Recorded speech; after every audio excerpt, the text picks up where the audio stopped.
Hey folks, Gary here. Happy Tuesday morning to you. Happy Christmas Eve to you. What a great day to be alive. What an awesome week we are in this week. The Christmas week, which is phenomenal. So we're going to talk about Christmas stuff this week.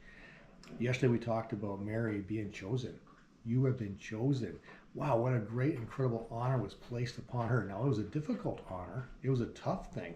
But what a great honor that she was chosen to have Jesus as her child. Amazing stuff here.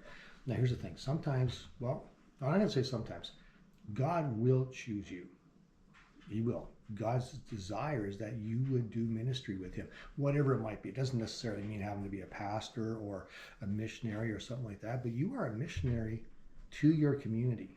You really, really are. You've been placed for that in where you are on purpose.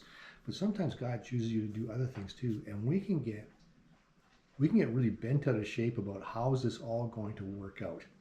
I know I sure did. When God called me to ministry, boy, the details were puzzling. How is this going to work out? How are we going to make this all work? Well, here's the thing. God makes it work. So I want to look at Luke chapter 2, and we're going to look at verse 2 to verse 5. And here's how it goes. At that time, the Roman Empire, Augustus, decreed that a census should be taken throughout the Roman Empire. So he decided to do that. It's like, okay, you know what? I want to know how many people are in the Roman Empire. Now, here's the thing. That was a difficult thing for everybody because they had a weird way of doing it. It goes here, verse 3. All returned to their own ancestral towns to register for the census.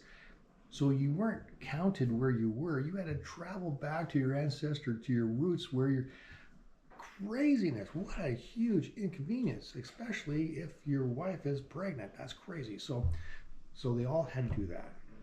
And because Joseph was a descendant of King David, he had to go to Bethlehem in Judea, David's ancient home. He traveled there to the village. He traveled there from the village of Nazareth in the Galilee. He took with him Mary, to whom he was engaged, who was now expecting a child. What a huge inconvenience that would be. It would be unbelievable. But here's the thing. Jesus needed to be born in that city. Like I said, we can get crazy about the details and how we're going to work them out. You don't have to be. Because God is in the details. God figures these things out.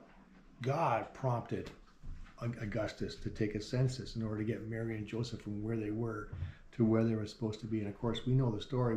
They get there and there's no place for them to stay. They have to stay in a stable, which, by the way, is not like a stable today. I mean, I can't imagine being in a barn today. Back then, it was even worse. All these kind of details, but God works these things out. Joseph didn't have to do it. Mary didn't have to do it. God did it. Now, you still have to work out details. Don't get me wrong. What's in your hands, you do and you take care of it. But God takes care of all the things you're going, how's this going to possibly work? God takes care of it. God is really, really good. Sometimes it just takes patience on our side and say, okay, Lord, let me see how you're going to work this out. So that's the message for today. Happy Christmas Eve to you. I hope you're going to have a fantastic day today. You know, we're going to a Christmas Eve service. We're joining up with Evangelical Missionary Church, so we're going to hang out with them tonight and have a great service with them. I hope you find some place to hang out with folks and have a good time. And if I don't say it tomorrow, I'm sure I will, but if I don't, Merry Christmas to you and your family. Have a fantastic day.